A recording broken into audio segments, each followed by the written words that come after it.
Segundo bloque de MBD Noticias y como decíamos antes de la pausa, ya estamos recibiendo al senador nacionalista Carlos Camí. ¿Cómo le va? Buen día, bienvenido.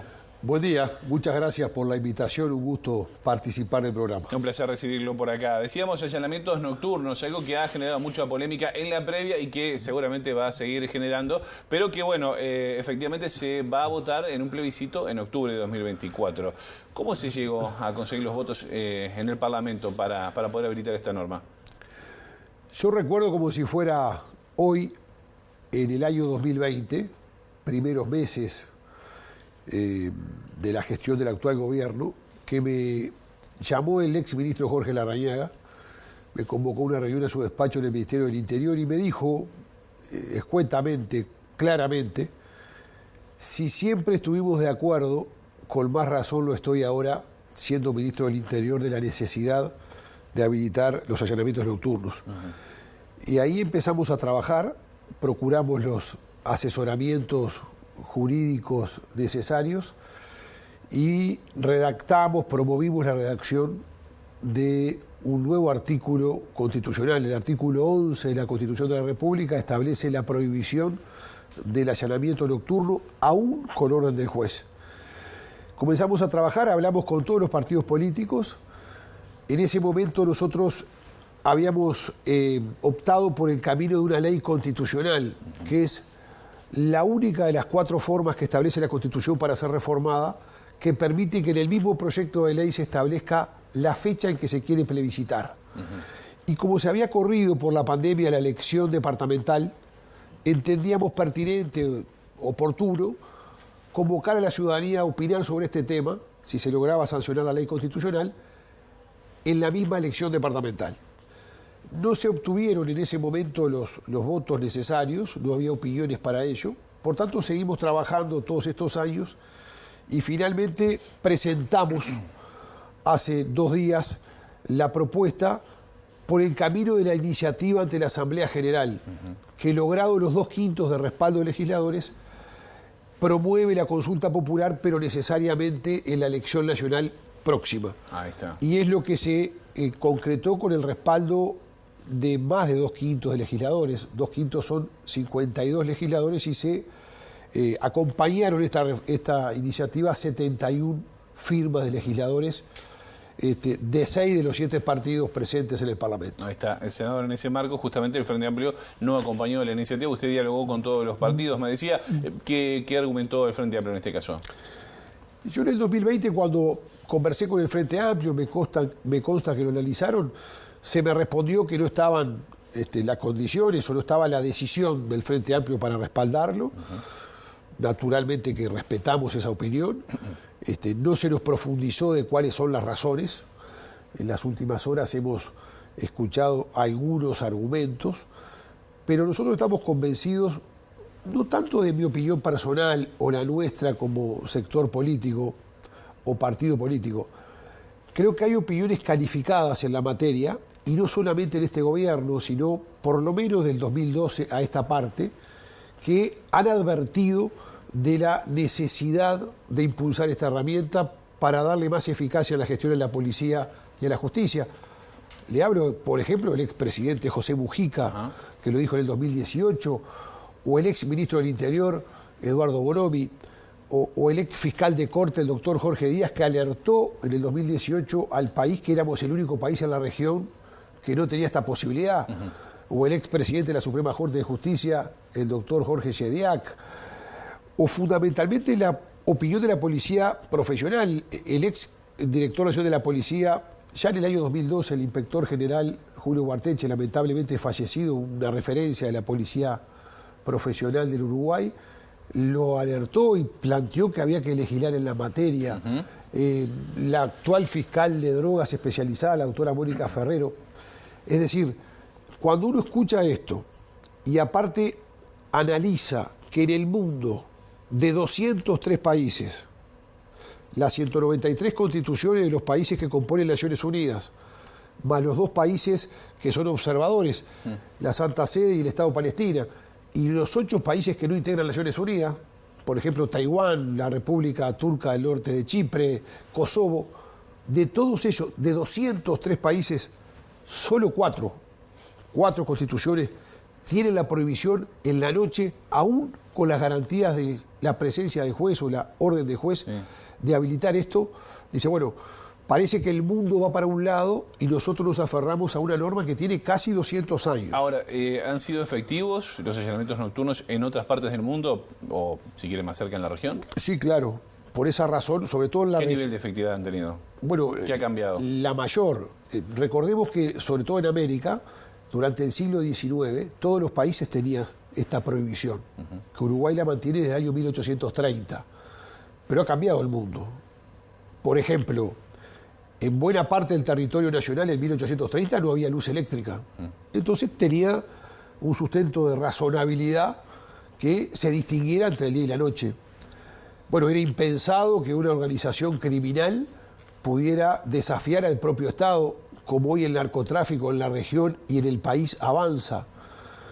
Entonces, por esa razón, el mundo empezó a virar a darle las mismas garantías en la noche que se le dan el día a la ciudadanía con este mecanismo. Hace pocos días tuvo bastante repercusión un procedimiento exitoso de la policía en el barrio Villa Española, aquí en Montevideo, donde hubo personas detenidas, armas incautadas, droga incautada. Fueron allanamientos. Esa misma operación constatada en la noche no se puede hacer. ¿Por qué razón? Está prohibido.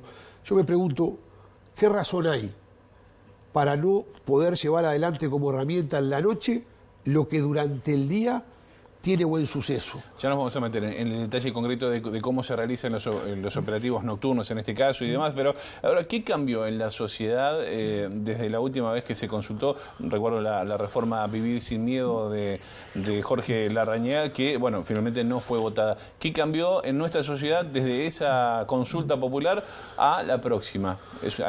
¿Tenemos más inseguridad? ¿Cómo lo ve usted eso?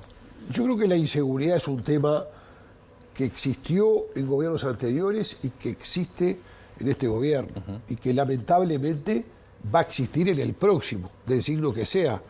Si alguien señala que tiene la varita mágica para en un día al otro o en un solo tiempo de gobierno cambiar la situación de tal manera que no exista más inseguridad, está mintiendo.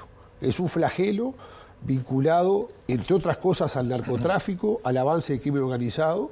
Eso ha tenido que ver con el cambio en la virulencia del delito. Y por tal razón necesitamos todos los instrumentos posibles. ¿Del allanamiento nocturno, por sí mismo, únicamente, puede contribuir a cambiar sustancialmente las cosas? Seguramente no. Precisamos muchas cosas. Por ejemplo, ¿en el puerto se precisa o no un escáner para que no ingrese la droga? Sí, aún lo hay. Han pasado gobiernos, ni anteriores, ni y no lo han podido concretar. ¿Necesitamos más radares porque no tenemos la cobertura del 100% en nuestro espacio aéreo y nos ingresa droga por aire? Sí, lo necesitamos también. ¿Necesitamos allanamientos nocturnos? Bueno, la policía, fiscales de la nación, jueces de la República, nos dicen que sí. Opiniones calificadas y opiniones de todos los partidos políticos. Bueno, todos los instrumentos posibles son necesarios si queremos mejorar la seguridad. Entonces, por esa razón, que depende de nosotros como legisladores, es el que impulsamos y estamos convencidos que es una herramienta que, reitero, la policía requiere. Escuchaba en este mismo informativo, antes de ingresar, el director nacional de policía señalando la necesidad de habilitar esta herramienta. Dando su apoyo, diciendo que se vende más droga de noche, entre otras cosas, ¿no? Exactamente. Cami, a propósito del proyecto en sí, porque bueno, tenemos lo macro, digamos, ¿no? Que esto se va a votar, allanamiento nocturno, a rajatabla sería en octubre, entonces. Exactamente. Perfecto. Ahora, los detalles, ¿qué detalles tiene esta iniciativa, este proyecto? Porque, por ejemplo, hace un poco tiempo tenemos acá ahí mismo sentado al fiscal de estupefacientes, Rodrigo Morsoli, quien no se pronunció ni a favor ni en contra de la medida, pero decía que había que estudiarlo mucho. Por ejemplo, ¿qué pasa con los daños colaterales? Imagino un allanamiento nocturno, entran a una casa donde funciona una boca de pasta base, por ejemplo, y bueno, los delincuentes salen para cualquier lado, se genera un tiroteo. ¿Qué pasa con los vecinos? ¿Cómo se los contiene? Bueno, básicamente el cambio sustancial es que se podrá aplicar en la noche el mismo instrumento que se aplica en el día. Es decir, hoy el allanamiento se realiza con los riesgos y con las seguridades con que se hace durante el día. Apenas caiga el sol, deja de estar habilitado. En las mismas condiciones, una situación igual a las 5 de la tarde, donde el juez tiene la sospecha fundada de la existencia de delitos, con lo que supone esto, puede habilitar el allanamiento. 2 horas después, si cayó el sol, no. Lo que hace esta reforma es destrabar el candado, destrabar ese cerrojo que tiene nuestra Constitución Nacional para habilitarlo. En las mismas condiciones, lo que en el proyecto señalamos es doblemente garantista, porque por un lado establece que se requiere la orden expresa fundada y por escrito del juez de la República, que tendrá que ser en función o en los casos y en las condiciones que la ley determine. Requerirá también una ley reglamentaria que señalará la ley. ¿Cuáles son las condiciones de ingreso? ¿De qué forma? ¿Con qué garantía? ¿Con qué medios tecnológicos?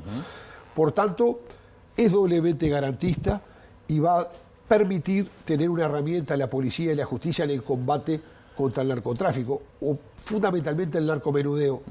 Y creo que son hoy quienes se benefician. Porque la pregunta es, ¿quién se beneficia en la actualidad de que en nuestros barrios, en nuestros pueblos, durante la noche, aún a sabiendas de que existe, porque, digámoslo con claridad, yo vengo hace 10 días de una reunión en el barrio Maroña, muy próximo al hipódromo de Maroñas, y hablé con vecinos con miedo. Me decían, mire, senador, en esa casa de allá funciona una boca de venta de droga. Sí. Hizo la denuncia correspondiente. No, si de noche no pueden entrar, y funciona sobre todo de noche, yo no. Entonces, ¿quién se beneficia con esto? Si no hacemos nada, si seguimos con este candado en la Constitución, de noche no se puede entrar. Ahora también está el criterio de que se cierra, se sabe que hay una boca en tal o cual esquina, pero van, la allanan de día, la cierran y a la semana hay otra. Eso es así. Quizás incluso funcionando en el mismo lugar. Eso es así. Y bueno, pero ¿cuál es la solución? ¿No cerrarla por eso? Es decir, estamos ante un flagelo complejo para cualquier gobierno. Tal vez uno de los aspectos primeros desde la política que tenemos que cambiar, quienes lo hacen, yo en ese aspecto tengo pruebas, no ingreso, que es ese debate superficial, es ese debate de estar a favor o en contra de una propuesta en función de quien viene, o cuando se acercan tiempos electorales, matizar todo con una visión que puede ser legítima, pero que es política electoral. Bueno, desde el Frente Amplio se dice que esta es un maratón de abogado para reunir votos de cara a la próxima elección. Bueno, por lo menos a mí no me alcanza, porque yo lo propuse en el 2018. Con Jorge Larrañaga salimos en solitario a pelear por esto. Y cuando le digo en solitario, hablo de mi propio partido. Fuimos con la gente, con la lapicera y la credencial. Más de 400.000 firmas para poder habilitar esta instancia, donde nos ayudaron los vecinos, donde pateamos las ferias, donde alguien venía de laburar y ponía una silla playera en la vereda, en la puerta de la casa, o pedía a un vecino en un cumpleaños, o en el boliche, o en el trabajo que firmara. Entonces, lo hicimos siendo senadores de la oposición, ahora en nuestro propio gobierno, y arrancamos en el 2020. Es decir, a mí por lo menos no me cabe esa posición. Pero aparte, si desde los mismos argumentos se señalan que esta propuesta ya no obtuvo aprobación, poco sentido tendría pretender juntar votos con ellos. Y le voy a decir algo más, que no me lo preguntó, pero me parece importante. He escuchado algún señalamiento relacionado a que esta propuesta, si bien no únicamente con otra, pero al fin, esta propuesta fue en el 2019 consultada y no salió.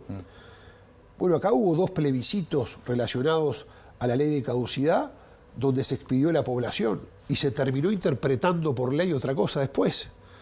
Entonces, ¿qué mal tiene la democracia? Los males de la democracia se curan con más democracia. Son temas diferentes igual, ¿no? Son muy diferentes. Pronunciamientos populares que se puede señalar, yo no lo hago, no lo hago, se puede señalar por qué se desconoció un pronunciamiento por 2 veces de la población.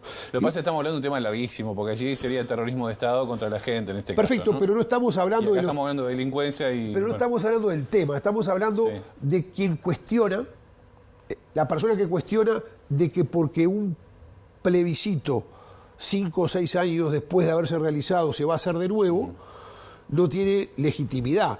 Y yo creo que la consulta popular la tiene. Es más, de los 4 mecanismos que establece el artículo 331 de la Constitución de la República para proponer ser reformada, expresamente elegí la iniciativa ante la Asamblea General porque el Poder Legislativo, en esta aprobación de esta semana, no actuó como Poder Legislativo en sí mismo, sino que actuó como Poder Constituyente. El Poder Constituyente tiene mayor jerarquía que la función legislativa y lo que hace es habilitar la libertad que tiene el pueblo para definir en un tema importante. Bien. Por tanto, serán las urnas. Yo estoy convencido, ayer salió Equipos Consultores, una encuesta que da que el 65% de la población está a favor. Eso quiere decir que estos temas atraviesan el vínculo partidario. Son temas que nos llegan, que nos tocan, que nos pegan en el barrio, en la zona, que son importantes, que hay que darle respuesta, y me parece, respetando todas las opiniones, que este es un camino necesario. Está muy bien. Bueno, seguramente vamos a volver a hablar de este asunto antes de octubre de 2024, pero estamos casi en el final. Nos queda muy poco tiempo, Camí, pero quiero consultarle también por la campaña electoral. Bueno, usted apoya a Raffo. ¿Por qué Raffo es la mejor expresión dentro del Partido Nacional? Nosotros perdimos el 22 de mayo del 2021 a Jorge Larrañaga, nuestro líder de Alianza Nacional. Con él fundamos el 26 de julio del 98 en San José Alianza Nacional, como una expresión que surgió del interior del país, comprendiendo a todo el Uruguay. Fue nuestro candidato a la presidencia en las 5 elecciones. Y bueno, en esta definición abrupta del destino, teníamos que definir una candidatura. Podría haber sido válida una propia nuestra, lo manejamos, pero también estaba el riesgo de tener una postulación testimonial y parte de preservar un proyecto político, que siempre es lo importante, más que las candidaturas, que son siempre circunstanciales. Parte de preservarlo pasa porque tenga posibilidades de concretarse en el acceso al poder. Y en la pelea interna del Partido Nacional, en la definición interna del Partido Nacional, vimos en Raffo mejores condiciones y mejores posibilidades para interpretar el proyecto político de Alianza Nacional. Siempre fuimos en el Partido Nacional un sector desafiante, siempre, por salir del interior, porque siempre desafiamos al poder cupular partidario.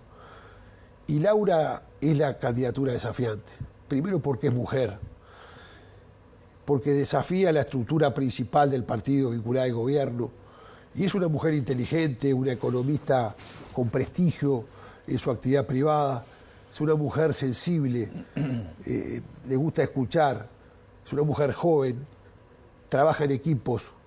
Bueno, tenemos confianza en ella y por eso Alianza Nacional respalda en sumar la candidatura de Laura Raffo. Bien. Bueno, me quedan varios temas para hablar, como la salud de la coalición multicolor, pero lo dejamos como charla cuenta de más, ¿le parece?